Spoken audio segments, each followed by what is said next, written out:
The summer morning began the same way it always did at Sunny Acres, with dew beading on the peach fuzz like tiny glass buttons and the smell of warm earth drifting across the hills. Clara May Whitaker breathed it in from the porch of the farmhouse her family had tended for 3 generations. The orchard had survived droughts, hail, and 1 wild season of black rot, but 2 weeks earlier it had faced something new, a midnight fire that reduced the old canning barn to a charred shell. The insurance inspector had finished his grim tour only yesterday, shaking his head and scribbling "suspicious ignition point" on a clipboard. Word spread quickly through Belle Haven, and the town was suddenly thick with rumours about who might have committed arson and why. Clara pushed thoughts of ashes aside and set out to prune the Jefferson Row, where a spring storm had snapped 3 branches clean off a venerable tree. The air hummed with cicadas. She knelt near the trunk, trowel in hand, loosening soil to add compost. The metal blade hit something hard. At first she imagined it was another chunk of stubborn Piedmont clay, but the hollow clang told her it was tin. She scraped away dirt and unearthed a rust-flecked box the size of a fruitcake. Curiosity trumped caution. She pried the lid open with her pruning knife and gasped. Inside, tied with a frayed blue ribbon, lay a stack of envelopes creamy with age. The top flap bore her grandmother's looping script, Miss Lila Whitaker, 1947. Clara glanced around, absurdly afraid someone might be watching, then slipped the box into her satchel and finished the pruning with shaky hands. Back in the kitchen, she brewed sweet tea, 4 scoops of sugar, because revelation required fortification, and sat at the pine table where generations of Whitaker women had rolled biscuit dough. She untied the ribbon and unfolded the first letter. "Dearest Lila, I dream of the orchard at dusk, the peaches blushing like promises we have yet to keep." The letters were love notes, passionate and playful, signed simply, "Forever yours, E." At first, Clara smiled at the idea of her prim grandmother caught up in romance, but the tone shifted halfway through the stack. E wrote of schemes, of land deeds hidden in courthouse ledgers, of resentment toward Lila's older brother, Harlan. The final letter chilled Clara to the bone. "If Harlan blocks us again, we'll do what we did at the Cotton Gin. A little kerosene and a moonless night can move mountains for lovers brave enough to use fire." Clara read it twice, her pulse thudding in her ears. The Belle Haven Cotton Gin had burned in 1947. Townsfolk chalked it up to faulty wiring. Harlan Whitaker, now 82 and living in the carriage house on the far side of the orchard, had been a young man then, caretaker of the family accounts. If he'd colluded in an arson once, could he have done it again? And was E still alive? She returned the letters to the box and locked it in the bread safe, just as her best friend, Deputy Nora Hightower, knocked on the screen door. "Brought you Sheriff Wallace's preliminary report," Nora announced, sliding a manila folder across the table. "Looks like accelerant under the barn's northeast corner." Clara stiffened. "Kerosene?" "Probably. Lab work pending. You okay? You look paler than a ghost eating grits."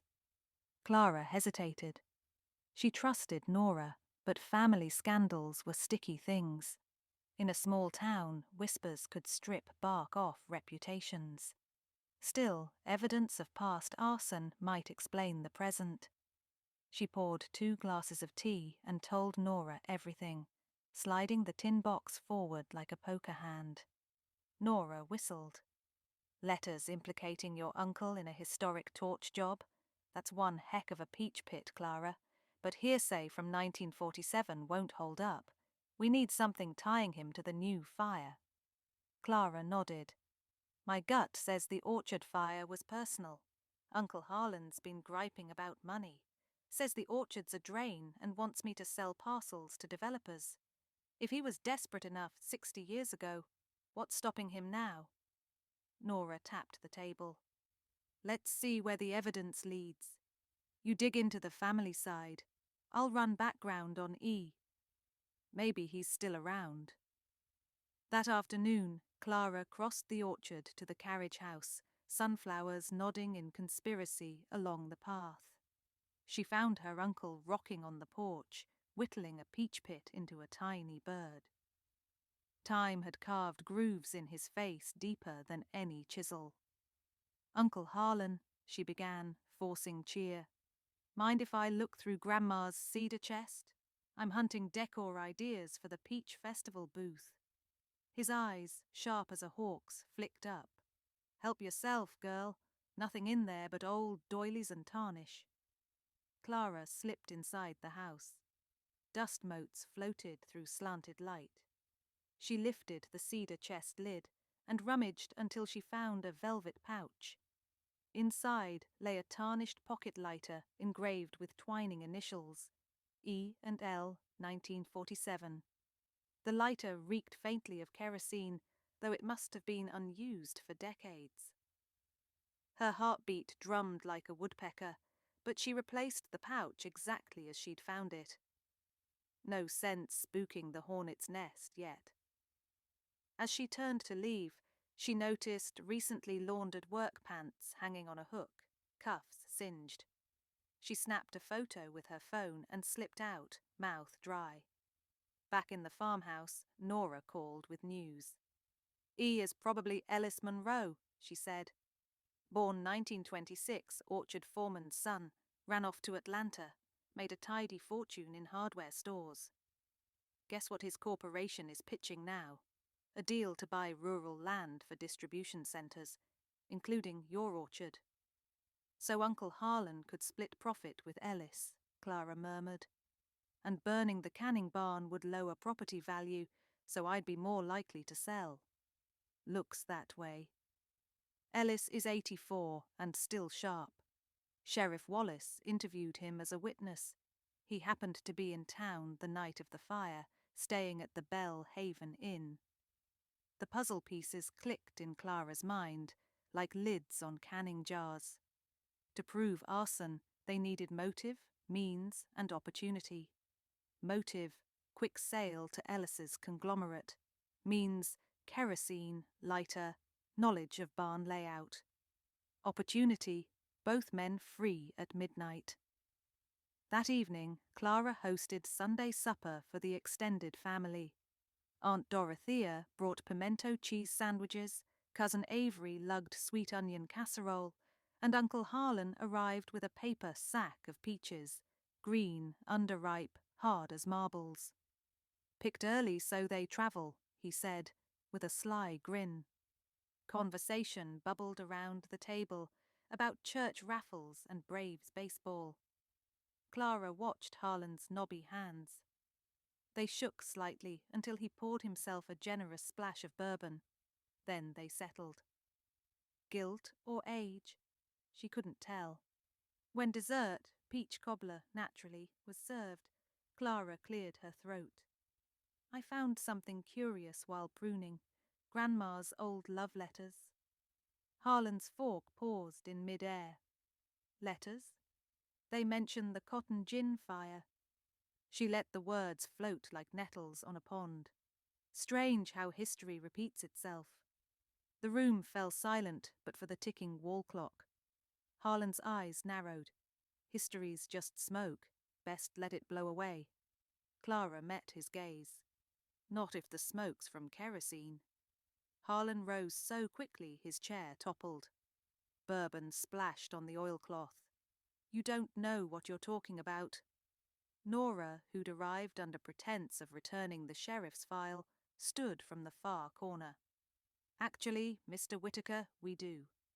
The fire marshal found traces of kerosene that match a brand produced in 1940s tins, similar to residual found on an antique lighter in your possession. Gasps circled the table. Aunt Dorothea clutched her pearls. Harlan's shoulders sagged. You all want the truth. He barked a brittle laugh. Fine. I saved this orchard twice in my life. First time, Daddy's debts nearly cost us. Ellis and I burned the cotton gin to claim the insurance, then used the payout to square those debts. Lila was supposed to marry Ellis, merge families, but she got cold feet and hid his letters out there. We swore never to speak of it. He wiped his brow with a trembling hand. This time, taxes and repairs are bleeding us dry. Clara won't face facts. Developers offered enough to set everyone up in comfort. So I lit an old barn, one nobody used, to show the place ain't worth saving. No harm intended. No harm? Clara's voice cracked. You risked the entire orchard, the land that raised 3 generations of us, because you were impatient for money? Harlan's proud chin drooped. I was desperate. Nora stepped forward, but Clara held up a hand. Uncle Harlan, the orchard might be struggling, but it's ours. It roots us. That's worth more than a developer's check. She swallowed anger. Still, what's done is done. Nora, what happens now?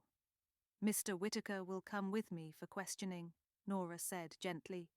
Sheriff Wallace will decide charges, likely arson, insurance fraud, reckless endangerment. Harlan nodded, defeated. As Nora led him out, Clara felt both relief and sorrow spiraling together like twined vines. The days that followed were sticky with humidity and gossip. Belhaven's rumour mill churned. Some folks called Clara brave. Others muttered that family loyalty should trump justice. The orchard workers, people who'd pruned, picked and packed peaches beside her for years, rallied to her side. They volunteered overtime to clear charred debris, repaint fencing, and lay new irrigation lines. The canning barn ruins were razed, leaving a black rectangle of soil that smelled faintly sweet, as if peaches themselves mourned.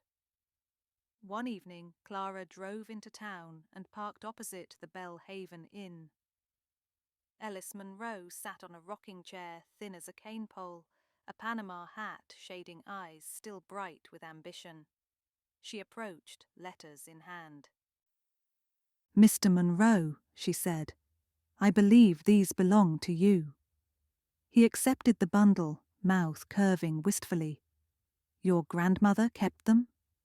And buried them under the Halliday tree, she replied. I read them. I know about the cotton gin, and I know about your offer to buy Sunny Acres. Whatever my uncle promised, the orchard isn't for sale. Ellis sighed. Times change, Miss Whitaker. Distribution brings jobs. Jobs without roots, Clara countered. Belhaven's soul is in its soil, not warehouse walls. Ellis fingered the ribbon a moment, then handed the letters back. Keep them. I've carried that romance, and my guilt, long enough. As Clara turned to leave, he called after her. For what it's worth, Lila loved you kids fiercely. She made the right choice. Driving home, Clara pictured her grandmother as a young woman, choosing family over fiery passion, burying letters like seeds she hoped would never sprout. Yet sprout they had, yielding bitter fruit and, strangely, clarity. 2 weeks later, Belhaven held its annual peach festival. Booths lined the square, jam tastings, quilt raffles, teenagers ducking rescue dogs dressed as peaches. Clara's stall, usually modest, overflowed this year. Volunteers had bottled extra jars of Sunny Acres preserves, and townspeople lined up, wallets open, to support the orchard's repairs. Even Sheriff Wallace bought 5 jars of bourbon peach butter for his wife's book club. Mid-afternoon, Nora popped by, fanning herself with an event program. Judge signed the plea, she said quietly. Harlan admitted guilt, agreed to restitution and community service, reduced sentence since no one was hurt. Clara exhaled.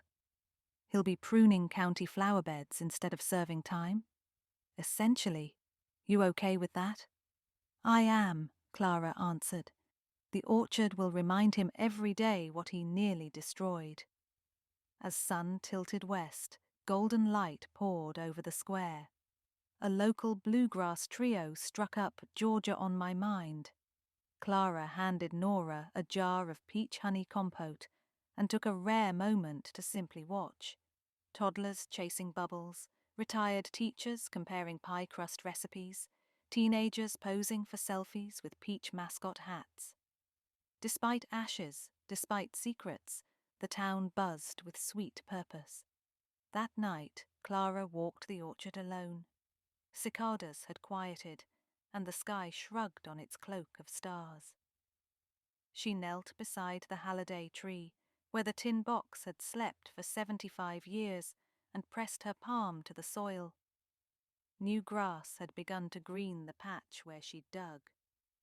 Life insists on renewal, she thought, even in places scorched by fire, especially there.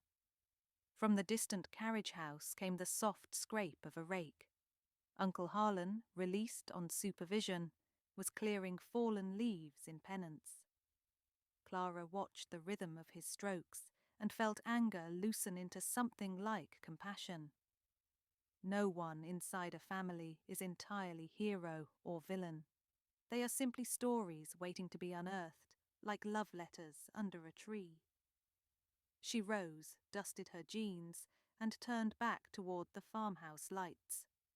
Tomorrow would bring summer's ordinary chores, irrigating young trees, checking for leaf curl, boxing pre-orders for the Atlanta farmers market. Work steady as a heartbeat.